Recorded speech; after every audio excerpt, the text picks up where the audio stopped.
guys, welcome to my channel. My name is ReadingBear and I hope you are ready for some more stories. And today, we'll take a look at some new entitled people content. If you enjoyed my content, please don't forget to subscribe to my channel and post some bear emojis in the comment.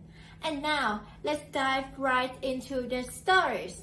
The first story is titled, Homeowner Association enforced rules on me and fined me for devaluing the neighborhood. I'm not even part of the homeowner association.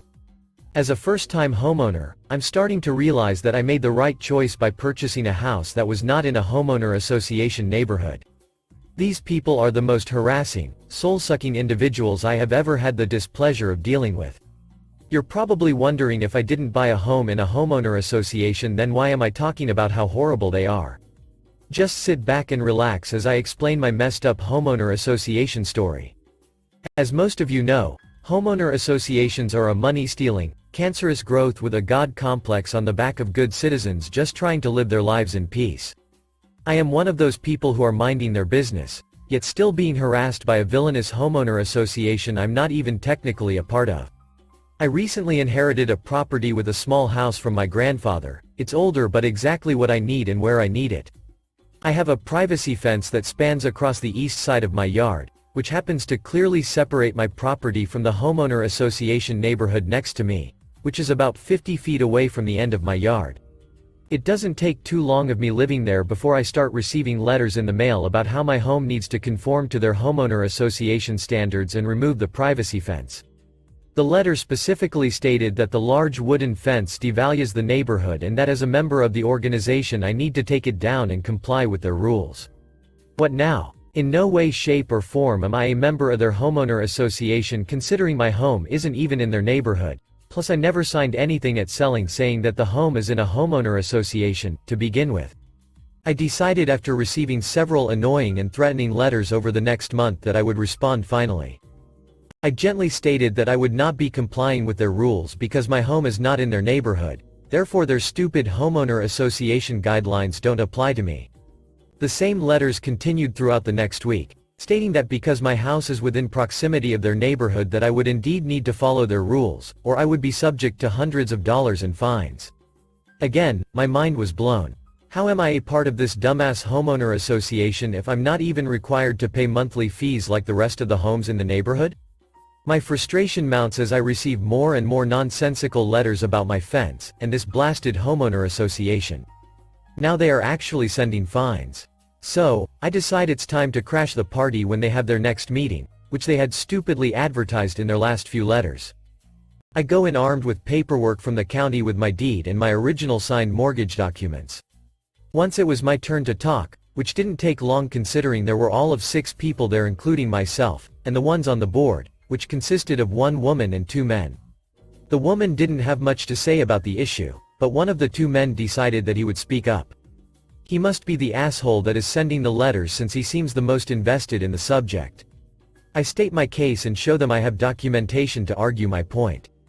The guy, we will call him John, laughs. Yes, he actually laughed at me, and says that because the home is within so many yards of their neighborhood, it puts my property within their jurisdiction to dictate how it looks and what I have in my yard. This is clearly the biggest crock of bullshit I've ever heard. I continue to disagree, rifling through documents to prove I have no legal obligation to their homeowner association and its policies. All the while, this guy keeps repeating himself, saying that he knows that it's hard to see where the dividing line is, but it is there and I have to follow their rules, in the most condescending voice ever.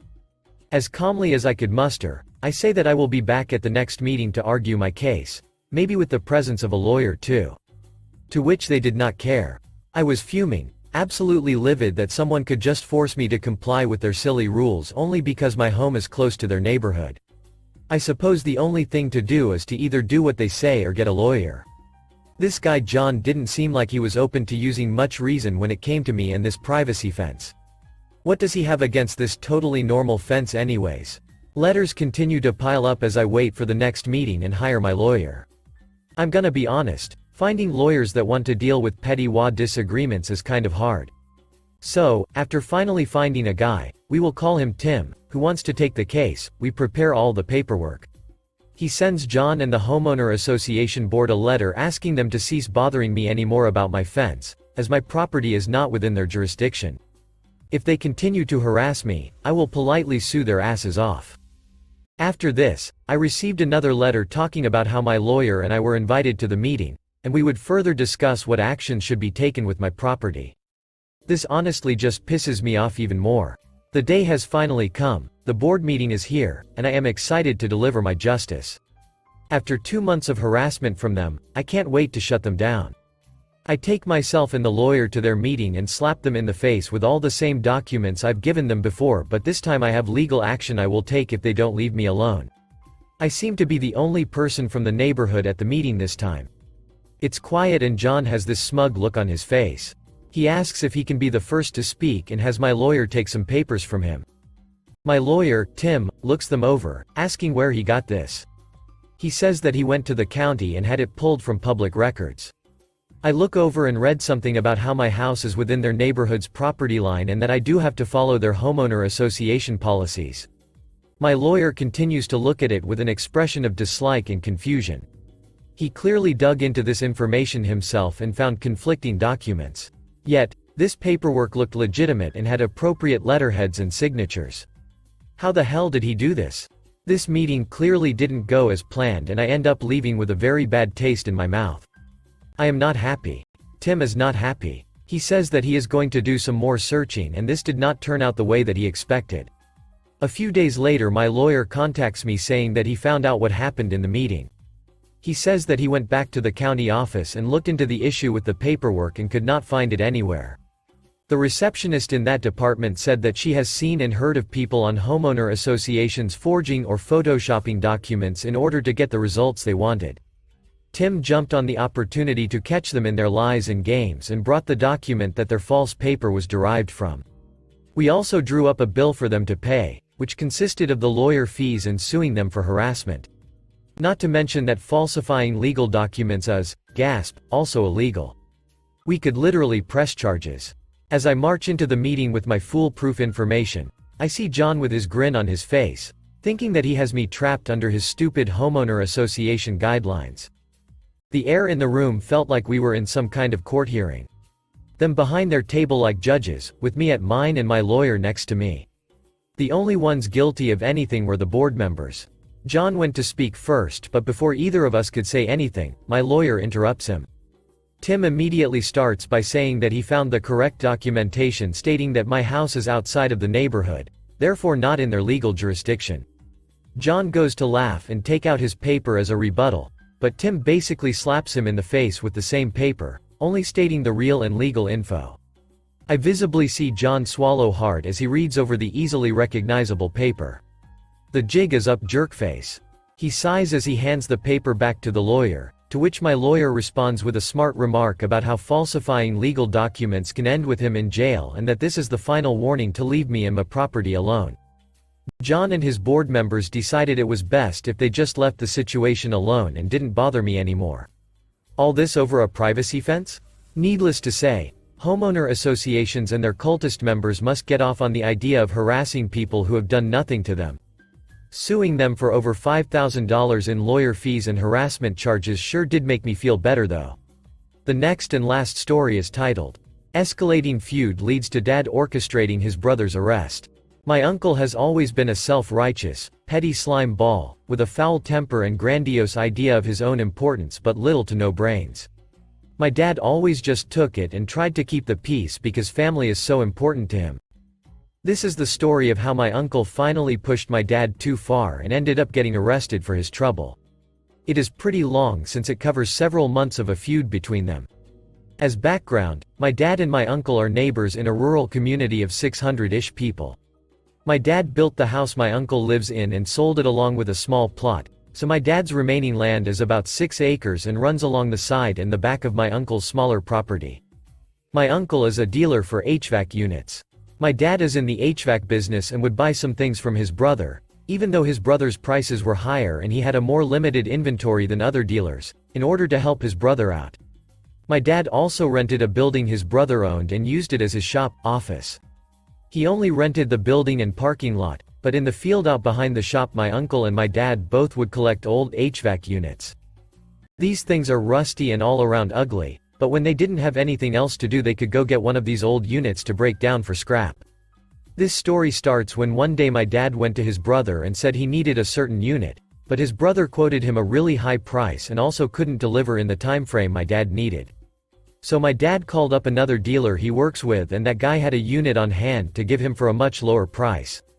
A no-brainer. My uncle found out about this somehow. Dudes in the HVAC business are apparently like gossipy teenage girls, and confronted my dad, basically giving him an ultimatum that if my dad wouldn't commit to buying 100% of his units from my uncle then my uncle wouldn't sell him anything. I already told you my uncle is an idiot. So my dad didn't say anything to his brother, but he took him at his word and stopped buying anything from him. A month or so later my uncle showed up at my dad's shop and confronted him again wanting to know why my dad hadn't ordered anything from him that month. When my dad told him why, my uncle exploded. They apparently had a screaming match, and in the end my uncle announced that my dad was no longer his brother, they were no longer doing business together, and my dad was evicted from the shop. I will note that legally my dad was not evicted because evicting him would have required a legal notice, a certain period of time, etc. But my dad was over it, so he said fine and began converting the barn at his house into his new shop. So my uncle, who apparently had thought my dad would not call his bluff, showed back up at the shop a few days later and informed my dad that he also has to move all of the old HVAC units scattered around in the field behind the property or he would sue my dad for the cost of removal. Now, this too probably had no legal power, since my dad's lease was only on the building, not the field, and my uncle contributed to and used the old units as communal property. But when my dad is pissed off he is really pissed off. So he agreed to move the old units. He took his tractor over and loaded each one onto his flatbed trailer, drove out behind his barn, and painstakingly arranged hundreds of rust-bucket ugly old HVAC units an inch or two off the property line at the back of my uncle's house. Note that my dad could not see these things from his house due to the way his property is set up, but my uncle had an HD view of them in his backyard. My uncle started being even more of a creep than usual and was always spying on my dad's house, so my dad decided to build a privacy fence down the side of his property that runs along my uncle's property, but not the back of the property where the HVAC units are. The fence guys arrived and worked for a few hours before my uncle came screeching into his driveway and exploded out of his truck already screaming because these poor fence guys had laid posts or tools or whatever temporarily on his side of the property line as they were building the fence. My uncle called the police, who basically told the fence guys okay dudes just don't put anything on this crazy man's property and left. The next day apparently someone left a hammer across the property line so here comes my uncle screaming at them again. He called the police again but by the time they got there the guy had already moved his hammer so the police were just annoyed by this point but could only warn them not to do it again. Later that afternoon, my uncle called the police a third time, I kid you not. This time he wanted to report that my dad had stolen a backhoe from him. Like one that attaches to the back of a tractor. One that, again I kid you not, my uncle had given to my dad 2 whole years prior because my uncle didn't even have a tractor big enough to attach the thing to. The cop was not amused when this story came to light, and since it was the same cop who'd been there earlier that day she was beyond annoyed at that point. My dad helpfully said, "Come get the backhoe if you want it," knowing full well my uncle had no way to pick the thing up or haul it even the few feet to his own yard. My uncle replied that my dad was just trying to trap him and would say he was trespassing if my uncle came onto his land, even though the cop was standing right there when my dad offered and, by the way, this conversation was taking place in my dad's driveway. He then said that he wanted to file a complaint with the police that basically amounts to a restraining order against my dad. It isn't a restraining order because it isn't issued by a judge but the cops treat it that way, it's for habitual trespassers. Annoyed cop helpfully informed my dad that this would mean that even if my uncle texted or emailed him and invited him to come over to his house to discuss things, even if my dad had that written proof he'd been invited, if my uncle called the cops or even took a picture of my dad on his property he could potentially get arrested for trespassing. My dad said he wanted to file one against his brother too. The pro-revenge part of the story is now upon us. My dad knew full well that his brother had no real clue where the property lines were and was not going to dig up his survey to check. He only knew where the lines were because my dad knows exactly where they are and maintains wooden stobs in the ground periodically along his property lines. So when his brother was away for a few days, my dad moved all of the old HVAC units along the property line over further onto his own property by a few feet and moved the stobs back the same distance. So basically it looked the same as it had before, except it looked like the property line was a few feet further back than it actually is.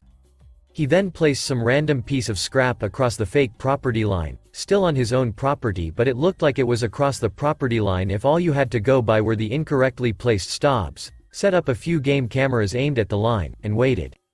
Sure enough, his dumbass brother came storming out of his house as soon as he noticed this scrap on his side of the property line, crossed the real property line to get a good look at the scrap, and called the police. My dad was waiting for them with his survey showing where the actual property line is, a copy of the report an annoyed cop had given him, and game camera footage of his brother clearly trespassing on his land, and it was my uncle who got arrested. The only way his revenge for all the trouble and heartache his brother caused could possibly have been any sweeter would have been if it were an annoyed cop who showed up at the scene and arrested my uncle. But alas, he had to make do with someone he and his brother had both gone to high school with, which worked out since it was especially embarrassing for my uncle to be arrested by someone he knew well. And who could make sure everyone else in town knew? Edited to add. Nothing really came of my uncle's arrest, or at least not that my dad has heard about, and he'd hear about it since this is a town of like 600-ish people.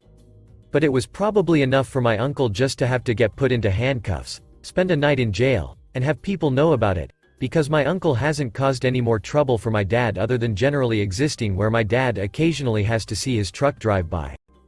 My uncle is also now in a business dispute with his wife's sister and his brother-in-law, so presumably he is trying to take his anger out on another target who hasn't already beaten him, and also who isn't his older and much larger brother who has been perfectly willing to beat his ass all their lives whenever it's devolved into physical disputes. Yes, my family are rednecks.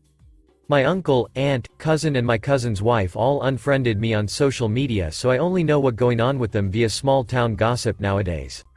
My sister was driving down the road recently, saw my uncle in his yard, and waved at him. He turned away like he didn't know her. None of us got an announcement when my cousin's wife had her baby recently. So I think the end of the story is just that we are all dead to my uncle and his family, but he is too afraid to do anything besides pretend we all don't exist. Thanks for listening.